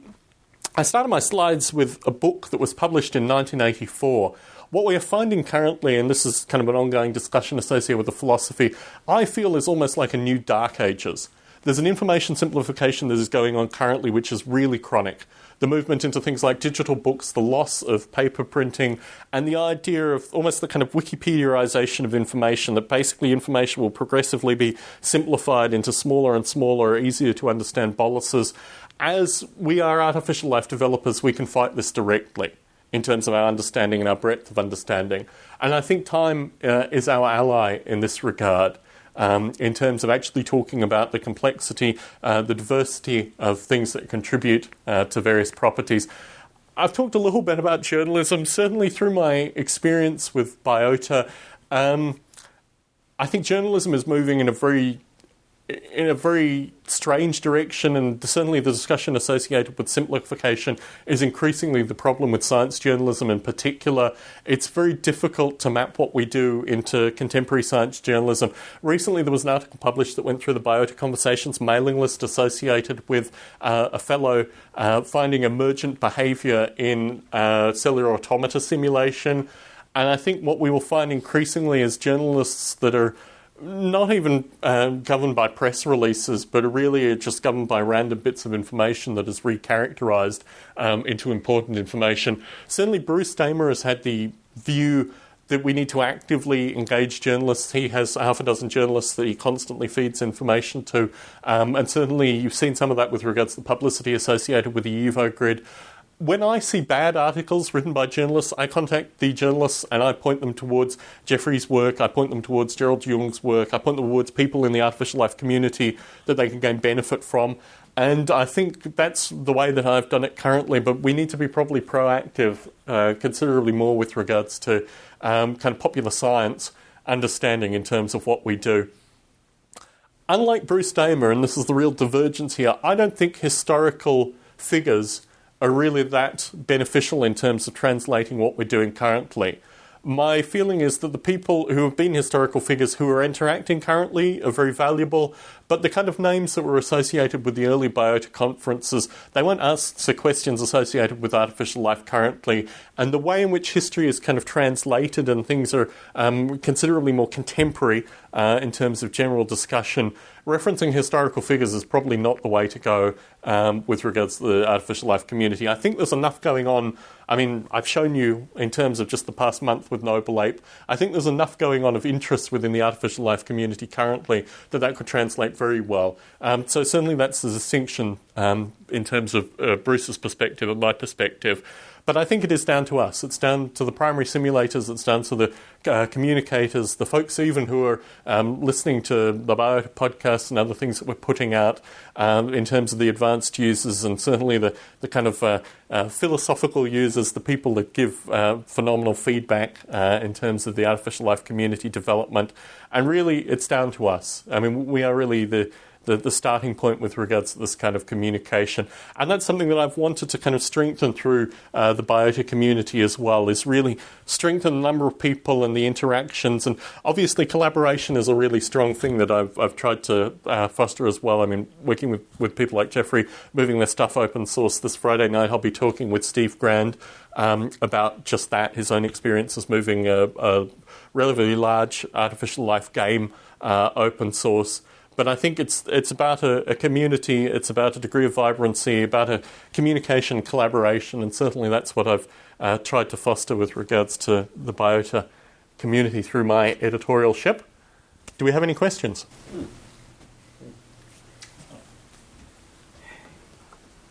Yeah, so I'm not an ALAF guy. Mm-hmm. I'm artificial intelligence, Mm-hmm. but my connection to ALAF is through complex systems. Mm-hmm. I specialize in the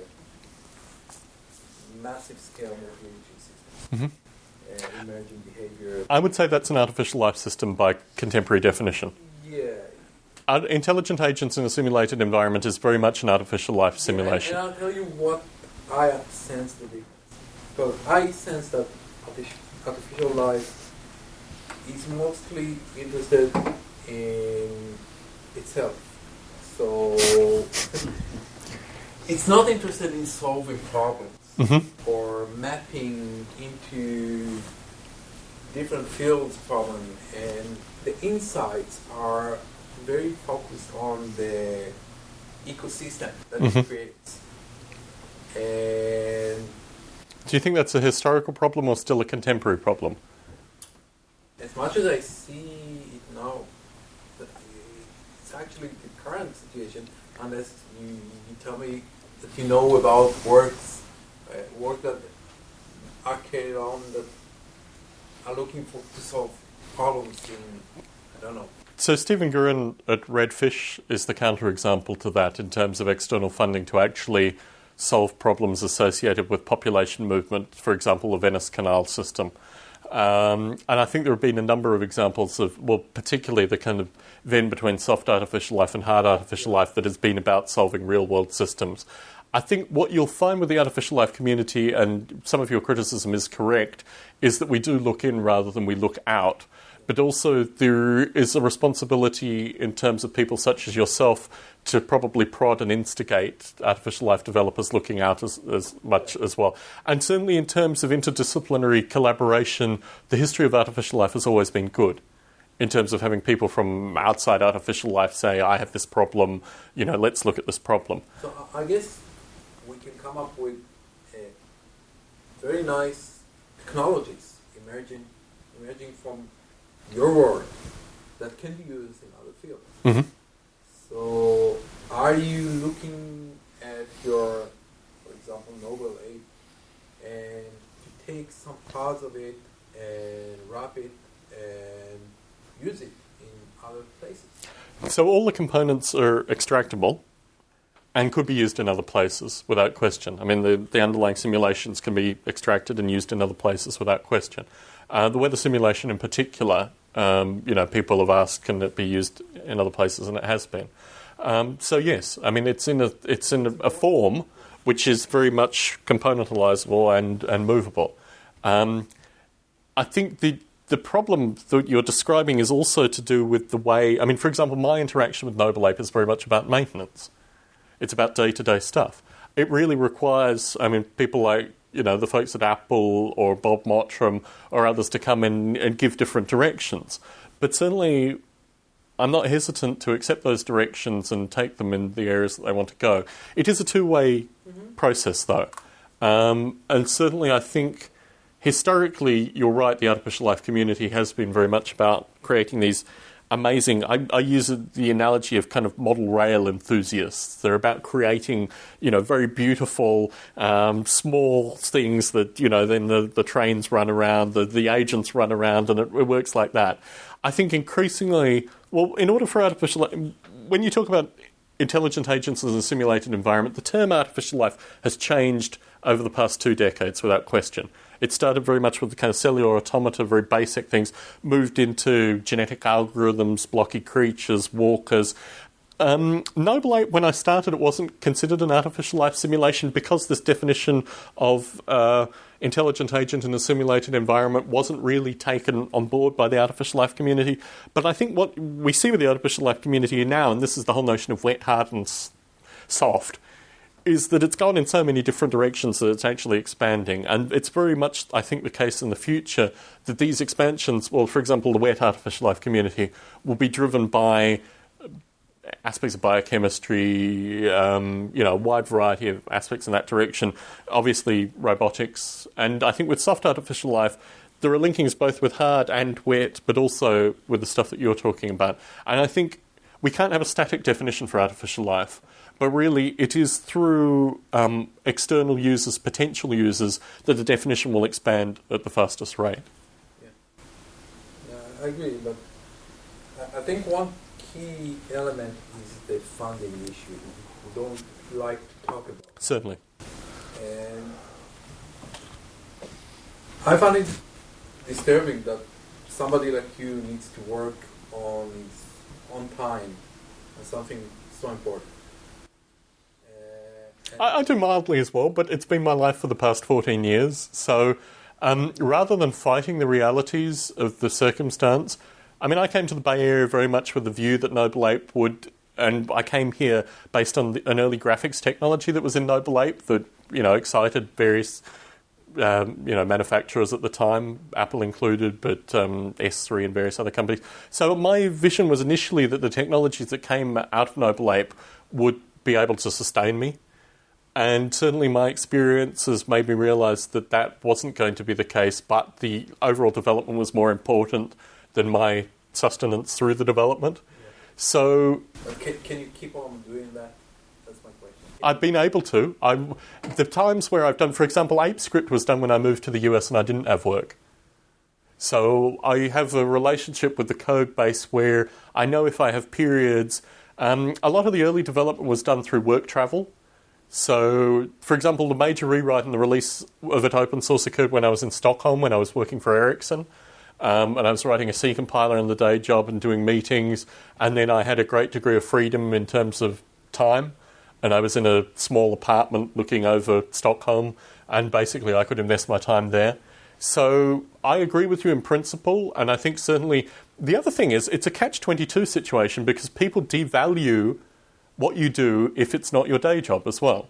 So as an artificial life developer, and particularly, talking to my employer about coming here and doing these talks and what have you, people scratch their heads, you're clearly motivated, intelligent and doing other things, so why isn't this? So it's a catch-22 situation. Breaking that is a problem that's bigger than us, I think. I think it requires a different kind of perspective, and it's throughout technology. I mean, unfortunately, show that has a value to the outside world. You'll get it. Well, here's the interesting thing. Through releasing it open source, it has a value to Apple and it has a very demonstrable value to Intel, and they don't pay for that. So there's a paradox in open source as well, which means that, for example, my meeting with Apple today, Dr. Ernie said to me, "You've only been here, once in the past 10 years?" Well, one of the reasons I've only been here once in the past 10 years is it's expensive to come here. And if Apple and Intel are using Noble Ape and distributing it with every Mac that they sell and what have you, and they get the benefits from that, but I don't get any financial benefit from that. So there is a problem with regards to open source in that too. And really the whole open source model associated with the idea that you'll be able to sell services really breaks down with this kind of stuff as well. But at the same point, releasing it open source means people at Apple and Intel get to use it, and it kind of perpetuates as well. So it's a complex situation, but the financials associated with releasing things open source can't be underscored enough in this kind of discussion. Because what it creates is really a circumstance where your work is highly valued but not paid for. And that, in my own experience, has translated to a number of really interesting situations, like the fact that I haven't been to the Bay Area for the past decade, basically. I've talked particularly to Dr. Ernie at Apple about that problem progressively, particularly early on in my discussions with him, that I thought Apple and other companies needed to embody a greater sense of understanding of the value of open source, and that has not translated very well. I think the reality is basically when the dot-com crash happened, open source was a means of these companies for basic survival. What they got through Linux and what they got for free through these things without contributing back to a development community really maintained their survival. And that is down not just to me, but obviously tens, if not hundreds, if not thousands of engineers that contribute to open source projects. So the whole notion of value associated with these things, it's a complex one. Yeah. In an ideal world, you'd be absolutely right.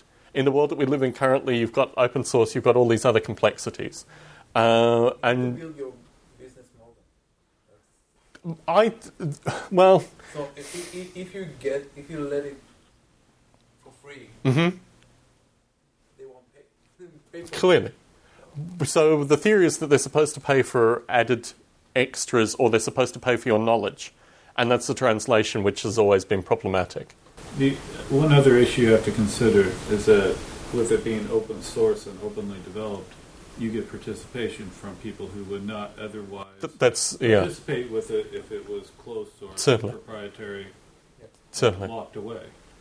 So I mean, it's a trade-off to who can openly and willingly work with you on it as well. Yeah. You made a decision. Yeah, I think it was the right decision. I wouldn't be standing in front of you doing this presentation if it hadn't been. Yeah, so maybe you should consider on top of that. Mm-hmm. Add something. I think there are value-added extras. I think the potential, particularly for the web server version, in terms of a knowledge base and these kind of things. But the real difficulty is that we haven't really translated the value problem correctly with artificial life in a broader context. It's not just specifically relating to my experiences with Noble Ape. It traverses the community. I think there's lots of really interesting development which should be funded, either commercially, academically, through industry, what have you. But just isn't currently. And part of that is informing the broader community, basically, about what's going on.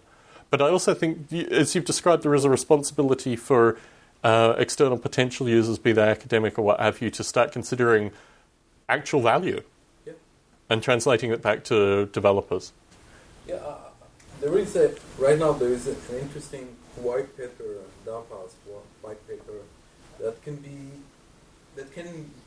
use something that comes from artificial life. Certainly. Biological inspired algorithms Mm-hmm. for collaboration. Mm-hmm. So maybe you can think about something that you can get out from Noble Ape. Certainly. I think, certainly, I mean, I work, 50 plus hour weeks surviving. And the time that I have to think about Noble Ape, the time that I have to work on Biota, all these things are adjunct to that. I still write chapters. I still try to get published and these kind of things. So that's always been... Currently, my weighting for chapter writing has been slightly higher than I probably would want it to be. But I think there's some benefit in actually getting out to students as well. So, yeah, unfortunately, the time waiting thing is just an ongoing... And it affects us all, basically. But my view currently is that particular chapters are very productive. In terms of funding these kind of things, I find it very speculative, and the speculative aspect of it. I had an experience, for example, in Australia where I got funding through the CSIRO, the Commonwealth Science and Industry Research Organisation, which was pulled away at the last minute, so having gone through the whole process, because basically they wanted to take aspects of what was the early Noble Ape development and move it internally I didn't think the grant money was basically worth that. And it was additional requirements that they added after the fact. So my experience early on with developing Noble Ape was investing a lot of time in that kind of stuff and getting limited rewards.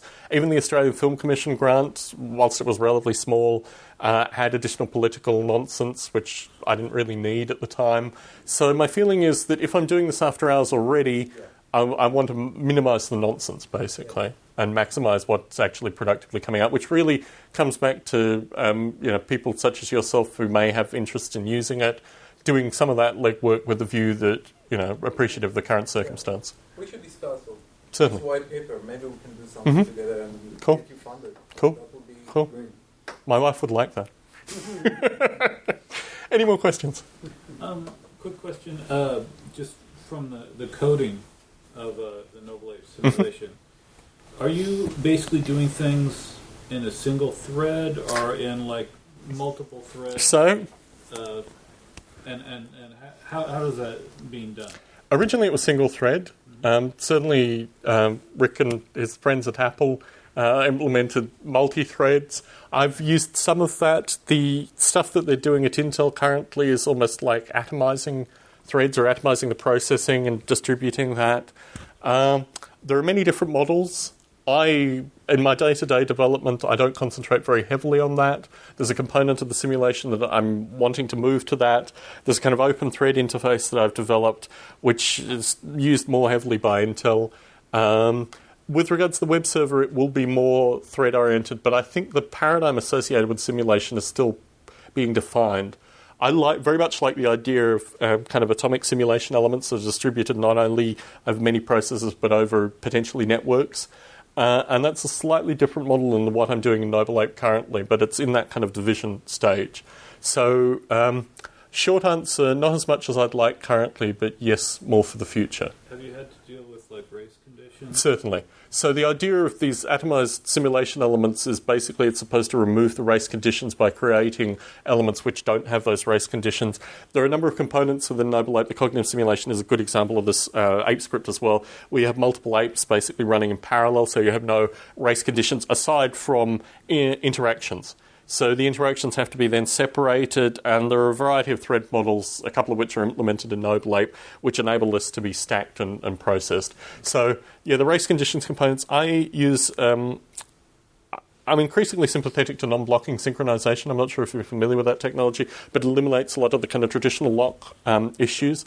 And I think probably the final implementation of Noble Ape will be based in non-blocking synchronization done in a very scalable manner. I'd like to say the stuff that Intel was doing was in that line, but they're very much focused on the particular itches that they're scratching currently. But my hope is in the future all that stuff will kind of be realigned. But it's kind of an ongoing process. Can we give a little background on when the initial multi-threading happened? It was sort of a brute force. You know, we have multiple processors, we should be using them, dividing up the workload amongst them, and it worked reasonably well to begin with, due to most of the simulation not having a huge amount of interaction, or at least there were sections of it where you could break out.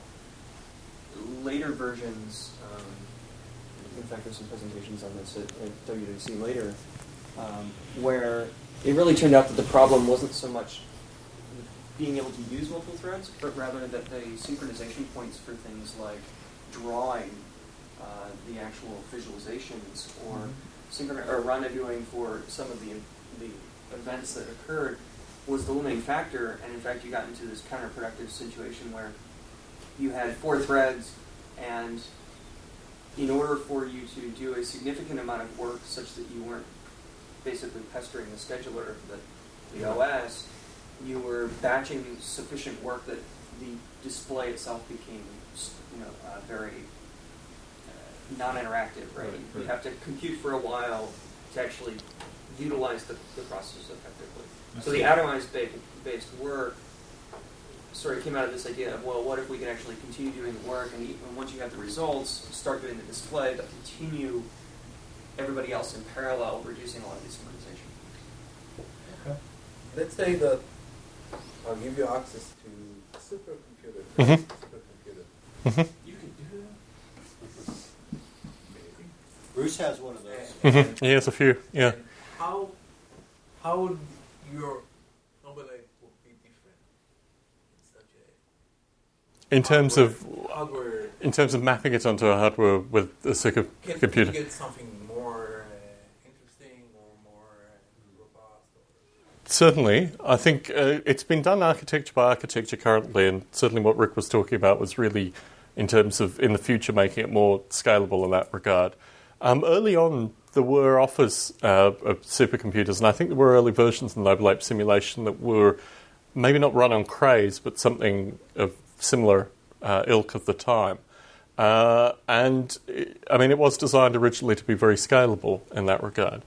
So yeah, I think it's doable, and you'd see improved results. So, do you have some insights that resolve it from Noble Lake? So you say, I got some new results or something? So the example I used to give was with regards to implicit genetics and the idea of life expectancy. And these two things were things that were not initially explicitly programmed but came out of running the simulation. With the stuff that Bob Mottram is doing currently, there is a lot more emergent phenomena coming out of it. And I think really it's based on the idea of creating almost like a palette initially, and then whatever comes out of that in the future. So continuously things come out like that. The previous example was with regards to genetics, length of time, that the apes remain older ape relationships, but this is becoming increasingly more explicit and more kind of fragmented almost into different things with the stuff that Bob Mottram is doing. So really watch the space in terms of new emergence from this, but yeah, constantly. Have you seen some emergence of collaboration? Certainly. Very early on in the simulation, it's amazing how little you need to simulate in order to get that out of something like this, and certainly that was my experience with Noble Ape. That's interesting. That's very valuable. Exactly. You need a very... And also with regards to... I can relate to it. Certainly. And also with regards to biological simulation and scalability associated with that, the interactions of plants and animal species. The biological simulation is quantum mechanical simulation. There was originally a predator-prey version of that as well. It filtered in through that. And in terms of understanding how you construct complex systems, and also this came through the talk at Intel, the slides have been removed, in terms of the cognitive algorithm, the weightings that came from that were very much based on the kind of predator-prey scalings as well, which showed stability conditions that came through complexity. So there were various properties in terms of once you got to 9 species, 12 species, the scaling was less affected in terms of the interactions. So in those kind of things, yeah, that was early on as well. And you get all this kind of stuff. And this fills us back to what I was saying about complexity. That even through very basic simulations, you get out information associated with complexity, which I think is very applicable to other aspects of science. Would it be possible if you could run the Noble Ape simulation and kind of show us through the graphical? Can I do a quick description of it? It doesn't have to be too deeply involved. Certainly. I've run it before, but just, in watching that, there's a lot of things I didn't quite understand what was going on. Okay. Do you have access to the internet, Jeffrey? I don't, but I'm not sure the Windows version is downloadable, Okay. how accessible it is, but I can try. Because so much has gone in recently, let's... It's only 102 kilobytes? Yeah. It's very small. And that was another thing that was important early on, was basically getting the most out of every aspect of the simulation. So... I think A-Life applications should be very small. yeah. The idea is that both you have code reuse, but also... I guess it probably depends on how much data you Yeah, need that's for it. Okay. Some things might require more than others. Probably the more game-like it is, the more data. you'll want to have music and, Yeah. pre-processed graphics. Yeah.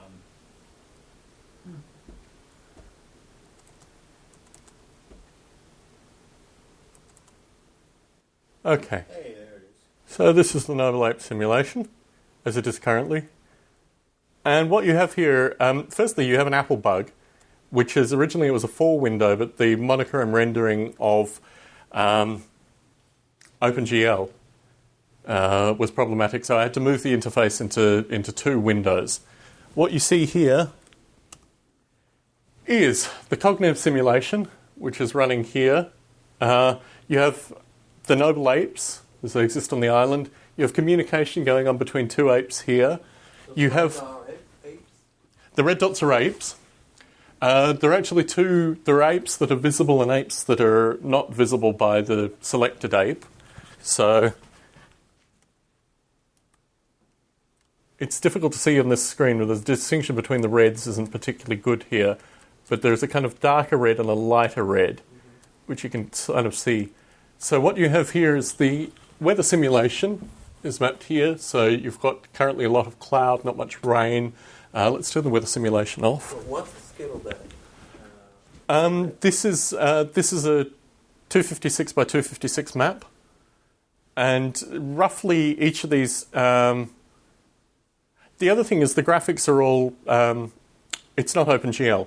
It's all hand-rolled graphics as well. So. So how far each eight from what's the distance between the Okay, so each of these pixels represents roughly 50 meters. These are very close together. They're probably within 10 meters of each other. These are probably. not moving? I paused it. Oh, yeah. When they move, it's considerably more vibrant, but I just wanted to get through. Let me take the weather simulation off just to go through the details here. Gosh, that's... Okay. So you still have the apes communicating. That's kind of real-time flash. But so you have quite a large population here relative to the initial simulation, probably about 20, 30 apes. You have a selected ape, which you can pick other apes to select. And each of them have unique cognitive simulations, as you can see. They're all slightly different. So in the cognitive simulation, what does each of the lit? So this is a contour map of what's going on internally within the cognitive simulation. There were various visualization techniques that I tried in terms of describing what was going on with the cognitive simulation. Originally, there was like a three-dimensional scan that cut through the brain and saw different areas. But this was the visualization method that I ended up with. There's a kind of background to almost like a language that comes through the cognitive simulation in terms of understanding the various. So when they're particularly fearful, other interactions, also the sleep state interactions. Obviously, this is an awake ape moving around currently. But the cognitive simulation is kind of processed in real time. You have the brain cycles per second here, the metric that came through the Apple development originally. And, the noble apes are wandering over the biological environment, interacting with other noble apes, and obviously there's impact on the cognitive simulation. They're sleeping currently. This is the different mapping, the awake state to the sleep state. So maintaining a lot more of the cognitive information. This is the difficulty with regards to showing graphically, because you can't see the full textures of what's going on here. You're just seeing kind of contour map shimmering associated with that. But this is through the sleep state. How long do they sleep? It's based on the daylight. So they are awakened at dawn and they sleep through the night, basically. There's a potential in the future for additive effects like campfires and these kind of things. And also, if they're in the water, they don't sleep, obviously. They're in kind of a drown condition where they're trying to get out of the water. But typically they sleep through the night, and it's daylight-based. There are other additions, like when they're rained on, for example, Bob Mottram's tides. They'll occasionally sleep on the beaches and then get washed over by the tides and these kind of things. So there are all these kind of interactions that occur as well. But yeah, typically just night and day. Can they die yet? Certainly. So death through done by drowning? Is a combination of factors. Drowning. Potentially through fighting. I don't think currently, I'm not sure with Bob Mottram's changes, there are certainly energy effects, but I think there are a number of aspects of fighting. There's just, I guess, a notion of play fighting, a notion of kind of more squabbling, and then basically fighting towards fighting to the death. They typically won't fight to the death, like a lot of primates. They don't get that far. That the idea is basically scarring and doing things to rivals rather than actually fighting to the death. They can certainly get in a state where they've been injured sufficiently where they will die. So that's one thing that's being followed, but not currently. The other thing that they die from is, it's not really old age, but basically their ability to heal, and these things change over time. So they do have kind of old age effects that affect them, and they're more likely, there is also a kind of natural causes element to the simulation as well, that allows for kind of natural causes death. Can they starve? Yes. So this is something which it will come through Bob Mottram's work, no doubt. It was something that I thought of originally, particularly with regards to transmissions, but not in the current simulation. I think that's something which something that's interesting. Something yeah, that we work on. certainly. I think what would be really interesting with Noble Ape is this isn't a particularly good landscape if I create another landscape, but the ability to have almost like tribes develop in different areas. And in that circumstance, particularly with regards to immunity and these kind of things, it would be very interesting to get certain tribes that were immune to particular viruses, other tribes that were immune to other things, and the interaction between those. If I'm still recording audio, this is going out, and I think it'll certainly be a feature in the near future because that's a kind of no-brainer feature. What about issues like trust? So there were elements like that through the original simulation, but Bob Mottram's changes are really moving in that direction more in terms of solidifying that in something that can be tracked. I think what happens, if you look at this kind of discussion associated with social networks, is what happens is implicit trust through that, and basically you form communities of trust through that, where there are instances where if you have a certain group of trust and then one of those squabbles with another one, that can break within the trust groups as well. So what will happen, I think, with what we're calling 8-book, in terms of that will create a very strong kind of trust engine that will allow those kind of interactions to be represented graphically in a meta simulation. You talked about the politics within the AI, artificial life community. They have some politics. So originally, there was, if you talk about early emergent phenomena, there was an early emergent phenomena associated with the older apes, and there was almost a kind of, the tribes could almost form based on the older apes as well. I think what we'll find with 8-book is probably that will be formalised. So rather than just dots moving around and checking ages and working out that kind of thing and working areas and these kind of things, a lot of that will be formalised coming into the future. And my hope is that through something like 8-book, you will actually see that in a graphical form. So yes, both historically and also I think more solidified through things like 8-book.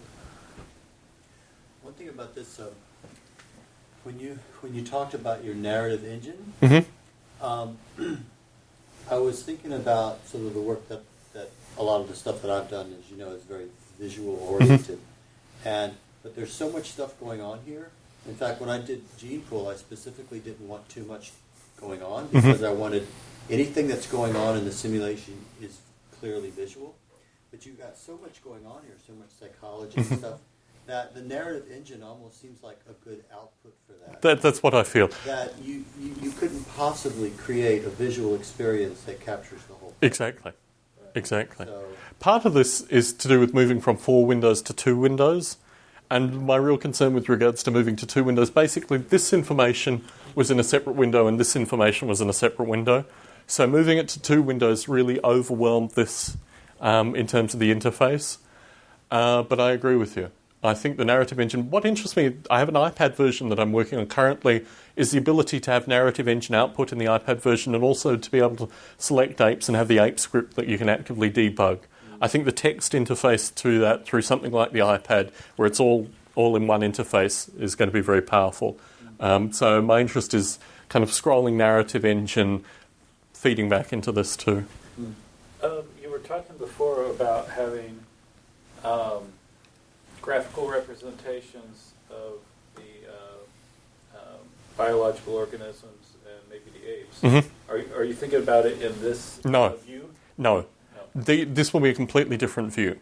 And I think the whole notion of having a web server interface, actually an ape died just then, the whole notion of having it in... I've seen 2 die so far. Yeah, the whole notion of having it in a new interface is a completely new interface. Okay. It won't look anything like this. In fact, I want physical renderings of the apes. I want the landscape looking proper. I want this is the... as came up in a grey thumb historically, as put on YouTube, this is very much the historical legacy of the Noble Ape simulation in terms of this particular interface. What's going on behind this, as Jeffrey notes, is too rich to really be described in graphics like this. So my background is very much with regards to roll your own graphics, put all this stuff together, get it out there.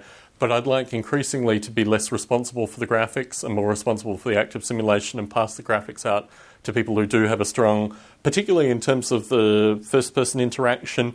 One of the things that interested me with OpenSim in particular was the idea that you could enter an environment where you embodied a noble ape and you didn't know how many of the other noble apes were humans and how many were simulated entities. And I think that's a very powerful metaphor for kind of the future of AI life in terms of having these environments where it's sufficiently rich that you don't actually know the background motivations of whether they're human or whether they're simulated. I think Douglas Davis was the fellow we had on Biota who talked about that. That's certainly something I followed. What about quantitative results? I would love to see some graphs of. So Bob Mottram has that for the web server currently. He has that in the web server. I don't have the graphics for that, but that's a big thing that he has in the web server is in terms of population spread. So you have so many properties that you can measure. Yeah, certainly. Certainly. So the web server currently does that very beautifully. And my feeling is probably Bob will allow for almost everything to be tracked. He has, the only way he puts this out currently is both on the web server that he maintains live and also through Facebook. He's constantly publishing graphs now that is coming out of the web server. And certainly I think we're all friends on Facebook. So I will like and put out some of the graphs that he comes through. But the population densities, he's done maps of parasites and honor and population graphs and how grooming has actually improved the life expectancy of particular apes. I mean, basically he's getting into that richness now and doing graphical representations of that. There's so much data. Exactly. Yeah. Exactly. For me, yes. I was meeting with some intern at NASA with my Mars simulation, and it has a similar problem, is that there's so much going on in the background that has not been visually represented to the user, at least in an intuitive way, that in describing it, it seemed, there seemed to be so much going on the underlying simulation that she wasn't aware of before just by playing around with it on her own. I'm betting there's a lot in Noble Ape similar to that. Exactly. And I think really the narrative engine is part of that, the new means of visualization is part of that, the graphical output's part of that. But it's really something that's going on very much now and into the future. So what is your interface for somebody to play with? So I want to change the number. Okay. So Bob Mottram uses the command line interface. He has a command line version which he uses for the web server out. I use software compilation. There is ApeScript for the scripting, and there is also a file output. There are two kinds of file output. There is this XML phenotype, which shows you in an XML format, and then there is an underlying file format which can be tuned to contain aspects of the cognitive simulation, basically all the variables associated with the underlying apes, and they can then be reparsed. So in terms of my own debugging, I will typically take output, save it in a file, go through the file, do the analysis associated with that, and because the XML output, that's easily parsed too. Currently it logs something into my computer? Does it write something? Certainly. The Bob Mottram stuff Yeah. from this? Oh, to see what it looks like? I'm not sure specifically with this version. There was a bug in the Windows version. The Mac version will give all of that. I'm not confident with regards to this. So it would be nice to just change something and see different outputs. Certainly. That can be done. I'm not confident with this version in terms of the... it works. Okay. Let's put it on the desktop again. This is an earlier one, but test example. This is an XML file? No, this is the raw format. I'm not sure if I've got XML output turned on for the Windows version for this particular one. No. But the Mac version, it has output, and the later Windows version does. No layout open with. So this Bob Mottram's changes, these are a lot more richer, but this is the basic output. Simulation is just defined in a signature. Version number here is wrong. Land has a time associated with it, a date associated with it, which is in days and I think centuries, and initial generators which create the simulated land environment. These have been greatly expanded in Bob Mottram's version, but this is the location and vector, the direction facing in 256, the speed of the ape, the energy in the ape, initial identification number, which has been expanded with regards to Bob Mottram's genome, the date of birth here at 0, the fact that the ape is currently speaking, and each of the apes have an internal random seed, which was very important with distribution. So for each ape, you have this structure. Mm-hmm. Mm-hmm. And I can change that and log it. Much more detail with Bob Mottram's output now, and this really, I should have had a compiled version of that too. A lot more interesting information, and particularly in terms of the XML output. I mean, if you've got an existing XML parser, this was the kind of simulation file that's maintained, but anyway. So that's what that comes. And similarly, you have ApeScript as well. I think I include it with ApeScript examples. So this has got to be opened. This is got to be opened in WordPad. It's open with WordPad. Yeah.